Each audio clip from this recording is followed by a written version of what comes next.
जिंदगी में सफलता उसी को मिलती है जो इन बातों को दिमाग से निकाल देता है। वह बातें कौन सी है, वही हम आज एक रोचक कहानी के माध्यम से जानेंगे। तो चलिए शुरुआत करते हैं।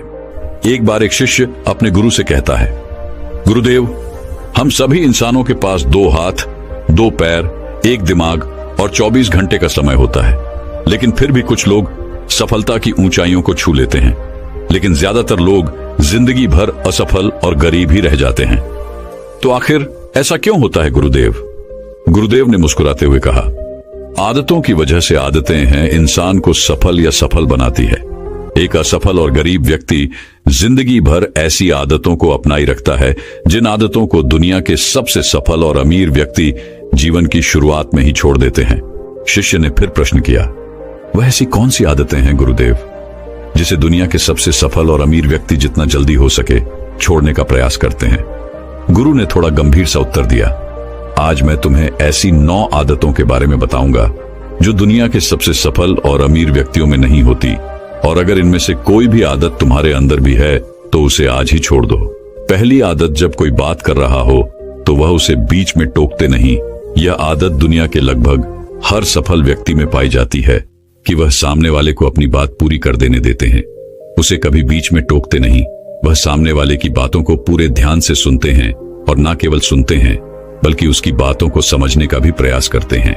वो अपना मन मारकर या जबरदस्ती सिर्फ अपना मुंह बंद रखकर सामने वाले की बातों को नहीं सुनते, बल्कि वह सामने वाले के नजरिए और उसकी भावनाओं को समझने के लिए उसे सुनते हैं।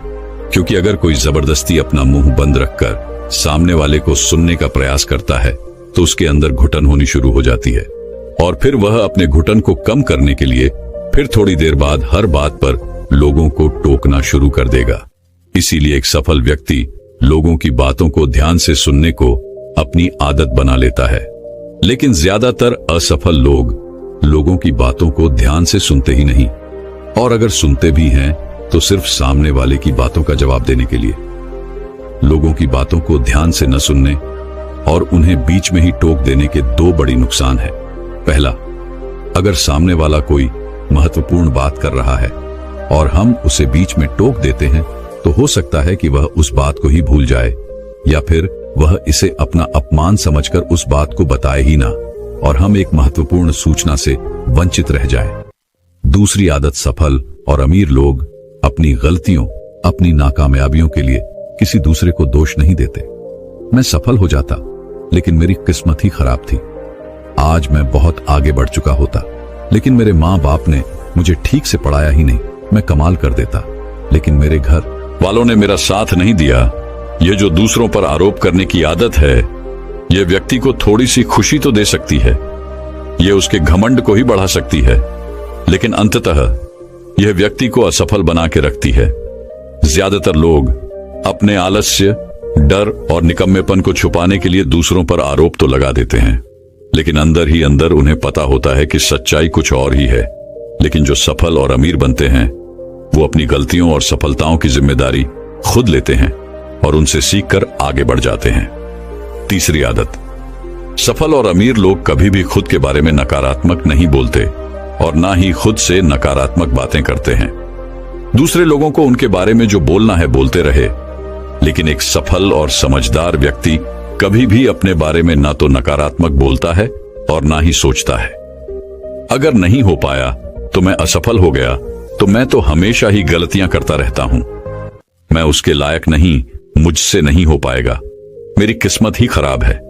ये सारी नकारात्मक बातें जब कोई व्यक्ति जाने अनजाने में खुद से बोलता रहता है तो वह ऐसे मानसिक दलदल में फंस जाता है जहां से फिर वह बाहर निकल नहीं पाता। इसीलिए जब भी तुम्हारे दिमाग में इस तरह के नकारात्मक विचार आएं, तो खुद को उनसे बचाने के लिए कुछ सकारात्मक करना शुरू कर दो, जैसे किताबें पढ़ना, व्यायाम करना, अपनी सांसों पर ध्यान देना या किसी अच्छे व्यक्ति से बात करना इत्यादि। चाहे कुछ भी करो, लेकिन खुद से नकारात्मक बातें मत करो। एक सफल और समझदार व्यक्ति कभी भी खुद से ऐसी बातें नहीं करता, क्योंकि वह जानता है कि व्यक्ति जैसा खुद के बारे में सोचता है और बोलता है, वह वैसा ही बनता चला जाता है। चौथी आदत, सफल और अमीर लोगों के निश्चित लक्ष्य और प्राथमिकताएं होती हैं। अगर तुम्हारे पास कोई लक्ष्य नहीं है तो तुम आगे कैसे बढ़ोगी? अगर किसी को यह नहीं पता कि उसे जाना कहां है और वहां पहुंचने के लिए उसे क्या क्या अपनाना और क्या क्या छोड़ना है, तो फिर वह अपनी काबिलियत और जीवन की विशाल संभावनाओं को पहचान कैसे पाएगा? जिस व्यक्ति के पास सुबह बिस्तर से जल्दी उठने का कोई कारण ही नहीं है, उसका पूरा दिन फिजूल के कामों में ही बीतता है। एक सफल व्यक्ति सफल ही इसीलिए है क्योंकि उसने अपने जीवन का मकसद खोज लिया है और उस पर काम कर रहा है। ज्यादातर लोग असफल ही केवल इसलिए हैं क्योंकि उन्होंने अब तक अपने जीवन का मकसद ही नहीं खोजा है, जो कि सफलता की पहली सीढ़ी है। पहली बात, हमारी सफलता हमारी सोच पर टिकी होती है, इसलिए हमेशा बड़ा सोचिए। दूसरी बात, अगर आपके पास करने की इच्छा है तो आपको और भी मिलता चला जाएगा, लेकिन अगर आपके पास करने की इच्छा नहीं है तो आपसे जो है वह भी छिन जाएगा जो अभी आपके पास है। इसलिए जो भी आपके पास है उसके लिए हमेशा ऊपर वाले की आभारी रहिए। और तीसरी बात, हमारी जागरूकता सबसे बड़ा रहस्य है जिसका उपयोग हम विचारों की शक्ति का उपयोग करने के लिए कर सकते हैं। गुरु ने आगे कहा, 5वीं आदत, जो भी इस दुनिया में अपनी मेहनत से सफल और अमीर हुए हैं वह दूसरों की इज्जत जरूर देते हैं। एक सफल और कामयाब व्यक्ति कभी भी किसी की बेइज्जती या बुराई ही करता जब तक कि कोई उसे ऐसा करने के लिए बहुत मजबूर न कर दे। हो सकता है किसी के पास हमसे कम दौलत हो, कम ज्ञान हो, देखने में हमसे अच्छा ना हो, लेकिन इसका मतलब यह नहीं कि हम उसकी बेइज्जती करेंगे, उसे नीचा दिखाएंगे।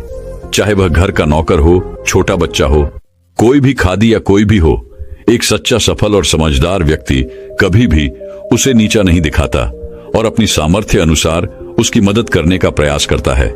लेकिन बहुत से लोगों को छोटी सी कामयाबी मिली नहीं कि वह अपने से नीचे के लोगों को छोटा महसूस करवाना शुरू कर देते हैं, इसलिए वह कभी भी जीवन में बहुत बड़ी सफलता हासिल नहीं कर पाते।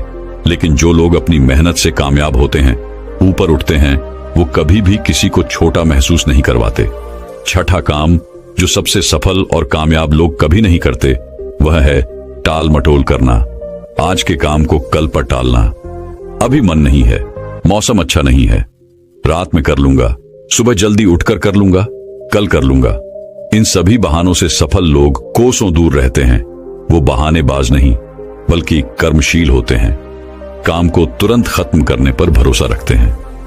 वो इस बात को अपने अंदर बैठा लेते हैं कि जब करना मुझे ही है तो कल के लिए अपना मानसिक बोझ क्यों बढ़ाऊं, इसे अभी करके खत्म करता हूं। लेकिन जो असफल लोग होते हैं वो अक्सर काम को टालते रहते हैं। काम को टालने से व्यक्ति को तुरंत तो आनंद महसूस होता है, लेकिन बाद में काम का बोझ बढ़ने से वह चिंता और तनाव का शिकार हो जाता है। इसीलिए अगर जिंदगी में बहुत सफल होना है तो आज के काम को कल पर टालना छोड़ दो और देखना केवल यही एक आदत तुम्हें बहुत आगे तक ले जाएगी। 7वीं आदत, सफल और कामयाब लोग कभी भी जिम्मेदारी से भागते नहीं। वो बहाने नहीं बनाते बल्कि जिम्मेदारी को सहकर स्वीकार करते हैं और उसे सीखने व आगे बढ़ने का एक सुनहरा मौका मानते हैं। कहा जाता है ना कि समझदारी उम्र से नहीं बल्कि जिम्मेदारी लेने से आती है, और यह बात एक सफलता की चाह रखने वाला व्यक्ति बखूबी जानता है कि जिंदगी में उसे 2 में से सिर्फ एक चीज ही मिलेगी, या तो सफलता या सिर्फ बहाने चुनना उसे ही है। और जो सच्ची सफलता की चाह रखता है वह हमेशा जिम्मेदारी को ही सुनता है। लेकिन जो असफल और नाकामयाब है वह बहाने ढूंढता रहता है, जिम्मेदारियों से भागने का, शिकायत करता रहता है कि आखिर वह इस काम को क्यों नहीं कर पाएगा। और सच में उसकी यह मानसिकता उसे ऐसा ही बना देती है और वह जिंदगी भर असफल और परेशान ही रहता है। इसीलिए अगर जिंदगी में सफल होना है तो आज से ही बहाने बनाना, ताल मटोल करना बंद कर दो। 8वीं आदत, कामयाब लोग दूसरों की बुराई और उनसे बेवजह बहस करने से बचते हैं। पीठ पीछे किसी की बुराई करना और बात बात पर दूसरों से बहस करना मूर्खों की निशानी है, और यह आदत व्यक्ति को कभी भी आगे नहीं बढ़ने देती, क्योंकि ऐसा करके व्यक्ति बेवजह अपने बहुत से दुश्मन बना लेता है जो उसकी सफलता की राह में उसकी बाधा बनते हैं। और जिसकी बुराई करने व दूसरों में कमियां निकालने की आदत है वह ना चाहते हुए भी अपनी आदत से लाचार होकर उस व्यक्ति की भी बुराई करेगा जो सफल होने में उसकी मदद कर सकता था। इस तरह से वो खुद ही अपनी सफलता की राह पर एक बहुत बड़ा बाधक बन जाएगा। दूसरी तरफ जो लोग सफल और अमीर हैं, वो जानते हैं कि बेवजह किसी से बहस करना या बुराई करना अपनी ऊर्जा को नष्ट करना है। जिस ऊर्जा को वो दूसरे अच्छे कामों में लगा सकते थे, इसीलिए कई मौकों पर सफल और समझदार व्यक्ति सही जानकारी होने के बाद भी सामने वाले को सही करने का प्रयास नहीं करते और चुप रहते हैं, क्योंकि वह सामने वाले से बहसने पड़कर अपनी ऊर्जा और मानसिक शांति को बर्बाद नहीं करना चाहते। इसलिए अगर अपनी सारी ऊर्जा को एकाग्र करके अपनी सफलता प्राप्ति की ओर लगाना है, तो आज से ही लोगों की बुराई और उसे बहस करना बंद कर दो। 9वीं आदत, जो लोग सच में अपनी मेहनत से सफल और कामयाब होते हैं, वो मदिरापान, धूम्रपान और हर तरह के नशे से खुद को दूर रखते हैं।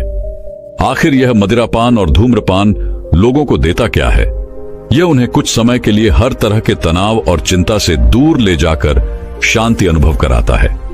लेकिन जो लोग अपने मकसद के प्रति समर्पित है, अपने लक्ष्य की तरफ पूरे एकाग्रता के साथ जुटे हुए हैं, उन्हें किसी बाहरी नशे की जरूरत ही नहीं है।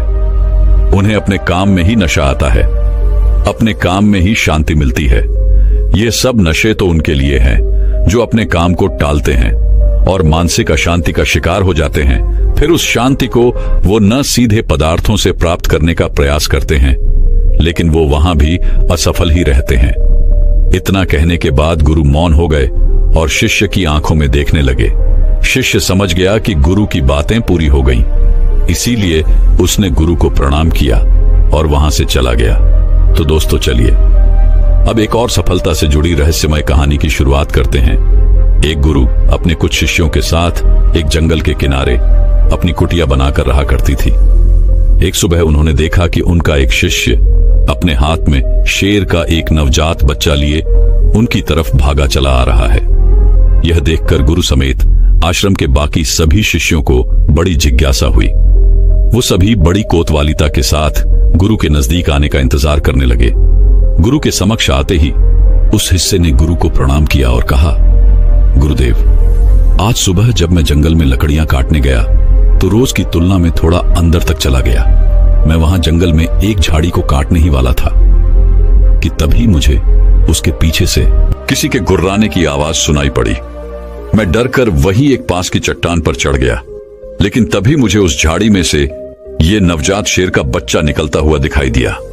पहले तो मुझे लगा कि शायद इसकी मां भी यहीं कहीं आसपास होगी, लेकिन बहुत देर तक इंतजार करने के बाद मैं समझ गया कि यह नवजात शेर का बच्चा अपने परिवार से बिछड़ गया है। कोई खूंखार जंगली जानवर इस छोटे शेर के बच्चे को अपना शिकार न बना ले, इसीलिए मैं इसे यहां अपने साथ आश्रम ले आया। क्या हम इसे अपने आश्रम में अपना पालतू बनाकर नहीं रख सकते? गुरुदेव, गुरु ने कहा, यह एक खूंखार जानवर की संतान है और इसे अपना पालतू बनाकर रखना खुद के पैर में कुल्हाड़ी मारने जैसा होगा। या तो इसकी मां इसे ढूंढती हुई यहां तक आ जाएगी और हम सबके ऊपर खतरा बढ़ जाएगा, या फिर थोड़ा बड़ा होने पर यह खुद ही हमारी जान का दुश्मन बन जाएगा। और जिसे तुम कमजोर वह बेचारा समझकर उठा लाए हो, वह इस जंगल के राजा की संतान है और आने वाले समय में वह खुद इस जंगल पर राज करेगा।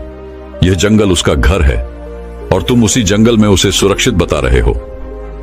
सभी शिष्य गुरु की बातों को बड़े ध्यान से सुन रही थी। गुरु ने आगे कहा, अगर कुछ अपनाना ही है तो शेर के इस बच्चे की बजाय शेर के गुरु को अपना हो, जिन गुरुओं की बदौलत शेर जंगल का राजा कहलाता है। सभी शिष्यों ने एक स्वर में कहा, वो कौन से गुण होते हैं गुरुदेव?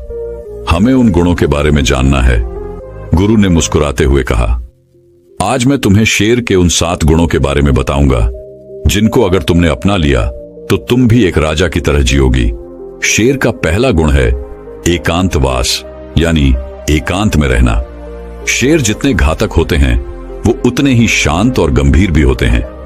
एक शेर को बकरियों की तरह झुंड में रहने की आदत नहीं होती, ना ही वह कुत्तों की तरह दिन भर भूखते रहते और ना ही उन्हें भीड़ की तरह बिना सोचे समझे किसी के पीछे चलने की आदत होती है। शेर एक बहुत ही ज्यादा गंभीर स्वभाव का प्राणी है, जो कि न केवल अकेले रहना पसंद करता है, बल्कि वह अकेले रहने से डरता भी नहीं। शेर का अकेला रहना उसका अकेलापन नहीं, बल्कि उसका सिरपण है, जो कि उसे बाकी जानवरों से अलग बनाता है। जब शेर शिकार नहीं कर रहे होते तो या तो वो अपने परिवार के साथ समय बिताते हैं या फिर पहाड़ के किसी ऊंची चोटी पर शांति से बैठकर पूरी गंभीरता के साथ खुद में ही मग्न रहते हैं और अपने आत्मविश्वास व गरिमा को बनाए रखते हैं।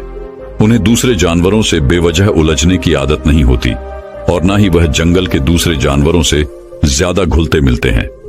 इंसान भी अगर शेर के इस गुरूर को अपना ले, यानी एकांतवास का पालन करी और एकांत से न डरे, तो वह कुछ भी हासिल कर सकता है, क्योंकि एकांत ही वो समय है जब खुद को सबसे अच्छे तरीके से जाना जा सकता है।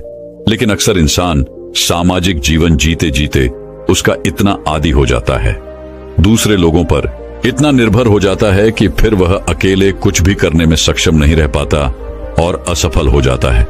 इसीलिए अगर तुम्हें शेर की ही तरह अपनी जिंदगी का राजा बनना है तो अकेले चलने की हिम्मत करनी पड़ेगी, अकेले ही मेहनत करनी पड़ेगी। शेर का दूसरा गुण है सिर्फ जीतने के बारे में सोचना। शेर ना तो जंगल का सबसे ताकतवर जानवर है, ना ही सबसे बड़ा जानवर है और ना ही वह सबसे तेज दौड़ने वाला जानवर है, लेकिन फिर भी वह जंगल का राजा कहलाता है। क्यों? सिर्फ और सिर्फ अपनी सोच की वजह से। सिर्फ कभी भी अपने शिकार का आकार या उसकी ताकत देखकर डरता नहीं। वह जैसे ही अपने शिकार को देखता है उसके दिमाग में केवल यही चलना शुरू हो जाता है कि मैं कैसे इसे हरा सकता हूं। वह एक बार भी इस बारे में नहीं सोचता कि वह भी हार सकता है। वह केवल जीतने के बारे में सोचता है, इसीलिए वह अपनी सारी शक्ति लगा पाता है और अंततः वही जीतता है।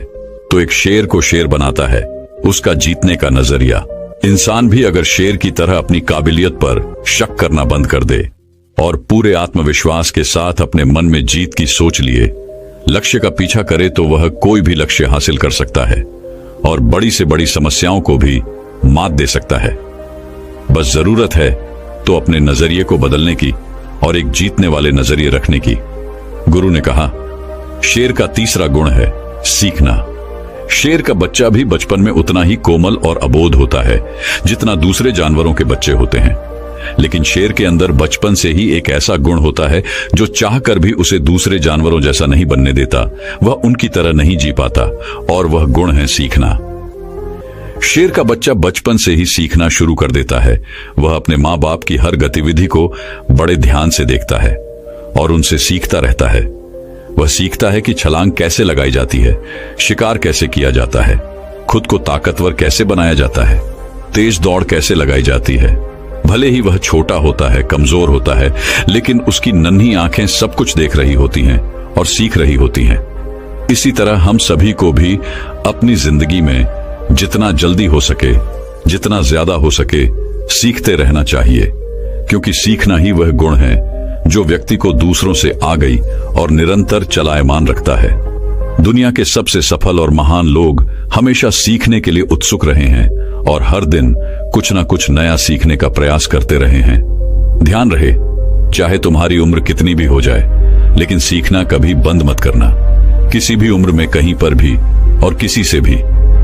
अगर कुछ सीखने को मिले, दुश्मन से भी अगर कुछ सीखने को मिले, तो जरूर सीखना, क्योंकि तुम्हें नहीं पता कि आज सीखी हुई चीज कब जरूरत पड़ने पर तुम्हें मुश्किल से बाहर निकाल दे। तो शेर का यह गुण याद रखना कि जब तक जीवन है सीखते रहो। शेर का चौथा गुण है धैर्य। ऐसा नहीं है कि शेर किसी भी जानवर को अपना शिकार बना लेता है, बल्कि वह अपने शिकार को चुनने के बाद बहुत देर तक झाड़ी के पीछे छुपकर पूरे धैर्यपूर्वक सही समय और सही मौके का इंतजार करता रहता है। और वह दूर से पूरी धैर्यपूर्वक अपने शिकार की हर हरकत पर पूरी नजर बनाए रखता है और इंतजार करता है कि कब वह समय आएगा जब वह अपने शिकार पर पूरी ताकत के साथ हमला करेगा, ताकि उसका शिकार बचकर भागने ना पाए। कई बार तो शिकार करने से पहले शेर अपने शिकार को घंटों तक सिर्फ ताकता रहता है, सही मौके की इंतजार में। और अगर कोई जानवर का झुंड भी उसके सामने से निकलता है तो वह ऐसे ही किसी भी जानवर पर हमला नहीं कर देता, बल्कि वह पूरे झुंड में से किसी एक जानवर को चुनता है और फिर अपनी पूरी ताकत वह योजना के साथ ही उस पर हमला करता है। वह तब तक उस जानवर पर ही नजर बनाए रखता है जब तक वह उसे अपना शिकार नहीं बना लेता। अगर शेर बिना किसी योजना और धैर्य के ऐसे ही किसी भी जानवर पर हमला कर देगा और अपने शिकार को चूक जाएगा, तो फिर उसे जंगल का राजा कहलाने का कोई हक नहीं। इसी तरह हम इंसानों के जीवन में भी धैर्य और योजना का होना बहुत आवश्यक है। अक्सर क्या होता है कि हम बिना किसी योजना के लोग जैसा हमें बताते रहते हैं, हम वैसा करते रहते हैं। फिर कुछ समय बाद हमारा लक्ष्य बदल जाता है और हम इस काम को छोड़कर कुछ और करने लग जाते हैं। इस तरीके से हम किसी भी लक्ष्य को हासिल नहीं कर पाते। तो हमें भी शेर की तरह किसी एक लक्ष्य को निश्चित करके पूरे धैर्य के साथ उसे पाने का प्रयास करना चाहिए। शेर का 5वां गुण है अभ्यास प्रशिक्षण। शेर को अगर कोई चीज शेर बनाती है तो वो है उसका लगातार अभ्यास करते रहना। जब शेर छोटा होता है तो वह अपने माँ बाप को शिकार करते हुए देखता है और उन्हें देखकर दूसरे छोटे शेरों के साथ शिकार का अभ्यास करता है। वे छोटे नन्हे से शेर इस खेल खेल में ऐसे अभ्यास करते हैं जैसे वह एक दूसरे का शिकार कर रहे हों। जब शेर धीरे धीरे बड़ा बुरा होता है तो वह पहले छोटे छोटे जानवरों को अपना लक्ष्य बनाता, ताकि उनका शिकार करने के बाद वो दूसरे बड़े बड़े जानवरों का शिकार करने का अधिकार जता सके। प्रशिक्षण यानी अभ्यास ऐसी चीज है जो व्यक्ति को कुछ भी बना सकती है। एक ध्यानी भी हर रोज ध्यान के अभ्यास के द्वारा ही खुद के भीतर उतर पाता है। एक योद्धा भी हर दिन अभ्यास करने के बाद ही एक महान योद्धा बन पाता है। अगर किसी ने सही प्रशिक्षण लिया है, सही अभ्यास किया है, तो वो बड़ी से बड़ी चुनौती को भी बड़ी आसानी से मात दे सकता है। इसीलिए हमारी जिंदगी का एक बहुत ही अहम गुण होना चाहिए और वह है अभ्यास। शेर का 6वां गुण है निडरता। शेर भले ही जानवर का शिकार चुन चुनकर, छुपकर और मौका देखकर करता हो, लेकिन जरूरत पड़ने पर वो किसी से भी लड़ने के लिए तैयार रहता है। वो खुद की गरिमा और बादशाहत को बनाए रखने के लिए किसी के भी ललकारने पर कभी पीछे नहीं हटता और तुरंत उनका सामना करने के लिए तैयार हो जाता है। फिर उस जंग का परिणाम चाहे कुछ भी हो, लेकिन किसी भी लड़ाई को जीतने का जो पहला नियम है कि निडर होकर लड़ना, उस नियम का पालन करना एक शेर बखूबी जानता है। ठीक इसी तरह इंसानी जीवन में भी अगर इंसान किसी भी चुनौती से नहीं डरते, तब चुनौतियां हमसे डरना शुरू कर देती हैं। भले ही हमारे जीवन में कितनी ही परेशानियां हो, कितने ही दुखों ने हमें घेर रखा हो, कितनी ही मुश्किलें हम पर टूट पड़ी हो, लेकिन हमें पूरी निडरता के साथ उन चुनौतियों के सामने पूरे जोर से एक शेर की तरह धारना चाहिए। शेर की दहाड़ प्रतीक है निडरता का, कि हर एक व्यक्ति के अंदर होनी चाहिए। शेर का 7वां और अंतिम गुण है अपने लक्ष्य का तब तक पीछा करना जब तक उसे हासिल ना कर लूं। जब शेर अपने शिकार को चुन लेता है तो सही समय आने पर वह अपने शिकार के पीछे पूरी ताकत लगाकर दौड़ना शुरू कर देता है। उस समय उसके दौड़ को देखकर यह यकीन नहीं होता कि यह वही शेर है जो कितनी देर से छिपकर अपने शिकार का इंतजार कर रहा था। शेर उस समय अपने शिकार के पीछे ऐसे भागता है जैसे ही उसके जीवन के अंतिम दौड़ हो। लेकिन अगर शेर किसी कारणवश उस शिकार को नहीं पकड़ पाया तो फिर उसमें किसी दूसरे शिकार को पकड़ने की हिम्मत शेष नहीं बचती, क्योंकि वह पूरी तरह थक चुका होता है। उसने अपनी पूरी जान झोंक दी थी उसी पर। लेकिन जब कोई इतनी लगन, मेहनत और एकाग्रता के साथ अपने लक्ष्य का पीछा करता है तो उसे वो लक्ष्य हासिल होकर ही रहता है। और शेर भी कुछ एक मौकों को छोड़कर अपने लक्ष्य को हासिल कर ही लेता है। हम इंसानों की जिंदगी में भी ऐसा ही होता है कि अगर कोई अपनी पूरी मेहनत और ताकत के साथ अपने लक्ष्य का पीछा ऐसे करता है कि अगर उसकी जान पर ही बन आई तो भी वह मेहनत करने से नहीं चूकेगा, तो उस व्यक्ति को उसका लक्ष्य मिलकर ही रहता है। तुम्हें अपने लक्ष्य को निर्धारित करने के बाद एक शेर की भांति अपने लक्ष्य के पीछे हाथ धोकर पड़ना पड़ेगा, तब जाकर तुम लोगों को अपना मनचाहा लक्ष्य प्राप्त होगा। सभी शिष्य गुरु की बातों को बड़े ध्यान से सुन रही थीं। गुरु ने अंत में थोड़ा गंभीर स्वर में कहा, जंगल में खाना तो सभी को चाहिए होता है, लेकिन शिकार हर कोई नहीं कर पाता और ना ही करना चाहता। जिंदगी में भी सभी को सभी कुछ चाहिए, लेकिन उसके लिए मेहनत हर कोई नहीं कर पाता। कुछ लोग ही कर पाते हैं और वही उसे हासिल भी कर पाते हैं। हमें अपने चाहने और मेहनत करने के बीच की दूरी को कम करना होगा। हमें शेर के सभी गुणों को अपनाकर निडर और एकाग्र बनकर अपने लक्ष्यों को प्राप्त करने के लिए कड़ी मेहनत करनी चाहिए। इतना कहकर गुरु चुप हो गए और इशारे से अपने उस शिष्य को जो शेर का बच्चा जंगल से उठा लाया था, उसे वापस जंगल में छोड़ने के लिए बोल दिया। और फिर सभी अपने अपने काम में लग गई। दोस्तों, मैं उम्मीद करता हूं कि यह कहानी सुनने से आपके जीवन में अच्छे बदलाव आए होंगे। आपको इस वीडियो से क्या सीखने मिला, ये कमेंट करके जरूर बताइए और अपने परिवार, दोस्तों या आपके करीबी इंसान के साथ ये कहानी शेयर करके उन्हें भी इस ज्ञान से परिचित करवाए। बाकी अगर आपको यह वीडियो दिल से अच्छी लगी हो तभी इस वीडियो को लाइक कर देना, और आपने अब तक इस चैनल को सब्सक्राइब न किया हो तो चैनल को सब्सक्राइब भी जरूर कर देना। आपका हर दिन शुभ हो और खुशियों से आपका जीवन भरा रहे। धन्यवाद। नमो बुद्धाय।